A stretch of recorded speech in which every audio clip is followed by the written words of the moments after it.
ایک بچہ جھلستی گرمی میں ننگے پاؤں سڑک پر پھول بیچ رہا تھا۔ اس جھلسا دینے والی گرمی میں ننگے پاؤں اسے زمین پر پاؤں ٹکانے میں بڑی تکلیف کا سامنا کرنا پڑ رہا تھا۔ ایسی حالت میں بھی لوگ اس بچے سے پھول خریدتے وقت بھاؤ تاؤ کر رہے تھے، جبکہ یہی لوگ جب کسی ہسپتال کے باہر گلدستہ خریدتے وقت جو بھی قیمت دکاندار مانگتا ہے بے چون راہ اسے دے دیتے ہیں۔ 7 فروری رومانس ویک شروع ہوتا ہے، جو 14 فروری ویلنٹائن ڈے پر اپنے اختتام پر پہنچتا ہے۔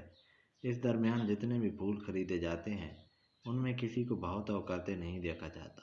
دکاندار نے جو مانگا بس نکال کر دے دیا، مگر آج اس معصوم بچے کے ساتھ ایک عجیب و غریب واقعہ پیش آیا۔ آج جب وہ سڑک پر پھول بیچنے آیا تو پھر وہی جھلسا دینے والی گرمی کی وجہ سے زمین پر پاؤں ٹکانا محال ہو رہا تھا۔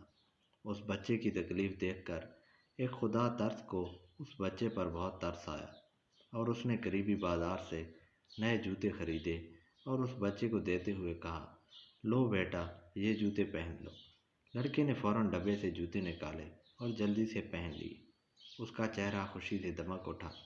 وہ اس کی طرف پلٹا اور اس کا ہاتھ تھام کر پوچھا، کیا آپ خدا ہو؟ اس شخص نے گھبرا کر اپنا ہاتھ چھڑایا اور کان پکڑتے ہوئے کہا، نہیں، میں خدا نہیں ہوں، اور کوئی بھی انسان خدا نہیں ہوتا۔ خدا تو بس وہ اکیلا ہی ہے جس سے ہم جو چاہے مانگے وہ ہمیں سب دے دیتا ہے۔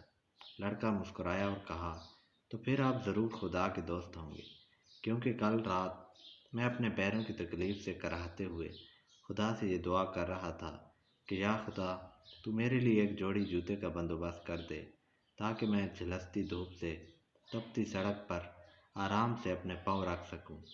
اور اسی بیچ میری آنکھ لگ گئی۔ وہ شخص مسکرایا اور پیار سے بچے کی پیشانی کو چومتے ہوئے اپنے گھر کی راہ لی۔ اس شخص کی مسکراہٹ یہ بتا رہی تھی کہ خدا کا دوست بننا کوئی مشکل